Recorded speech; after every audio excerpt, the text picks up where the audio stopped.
আসন্ন দুর্গাপূজা উপলক্ষে ইলিশ পাঠাতে বাংলাদেশের কাছে চিঠি পাঠিয়েছে ভারত। দেশটির ফিশ ইম্পোর্টার অ্যাসোসিয়েশন ইলিশ রপ্তানির জন্য আবেদন জানিয়েছে বাংলাদেশ সরকারের কাছে।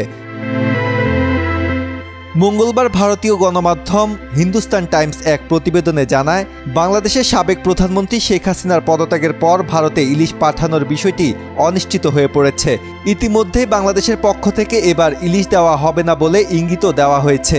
এতে করে দুশ্চিন্তায় পড়েছেন ভারতের ইলিশ রপ্তানিকারকরা। কারণ বাঙালিদের অত্যন্ত প্রিয় ও দুর্গাপূজায় অন্যতম চাহিদা এই ইলিশ মাছের জন্য ভারত বাংলাদেশের উপর নির্ভর করে থাকে। গত কয়েক বছর ধরে চলমান এই সরবরাহে ভাটা পড়ায় বেশ বিপাকে পড়েছেন পশ্চিমবঙ্গের ব্যবসায়ীরা। এমন অবস্থায় ভারতের পক্ষ থেকে ইলিশ পাঠানোর আবেদন জানিয়েছে ফিশ ইম্পোর্টার অ্যাসোসিয়েশন।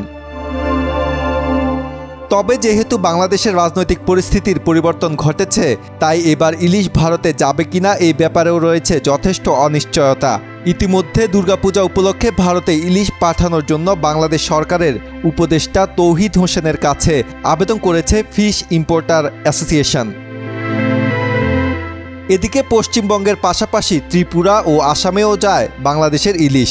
বিশ্বের ইলিশ চাহিদার প্রায় 70% যোগানদাতা হিসেবে বাংলাদেশ এবার ভারতের আবদার পূরণ করবে কিনা, যদিও বা করে তাহলে কতটা ইলিশ যাবে?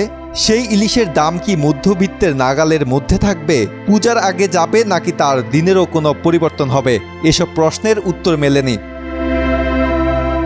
টানা ১.৫ দশক ক্ষমতায় থাকা আওয়ামী লীগ সরকারের আমলে প্রতি বছর বাংলাদেশের ইলিশ পাঠানো হতো ভারতে। গত বছরও ১৩০০ মেট্রিক টন ইলিশ গিয়েছিল বাংলাদেশ থেকে। ভারতে ইলিশের দাম যতই বেশি হোক, অনেকেই বাংলাদেশের ইলিশ কিনে থাকেন। অনেকের কাছে বাংলাদেশের ইলিশ ছাড়া যেন উৎসব সম্পূর্ণ হয় না। অনেকে আবার যারা শেকড় ছিঁড়ে বাংলাদেশ থেকে ভারতে গিয়েছিলেন, তাদের কাছে এই পদ্মার ইলিশ যেন কিছুক্ষণের জন্য ফেলে আসা ভিটেমাটির গন্ধ বয়ে আনে। তবে যদি বাংলাদেশ সরকার একেবারে ইলিশ সরবরাহ না করে, সেক্ষেত্রে ভারতকে মিয়ানমার থেকে আমদানি করতে হবে বলে জানিয়েছেন বিশ্লেষকরা। আজহারুল ইসলাম, বাংলাদেশ প্রতিদিন।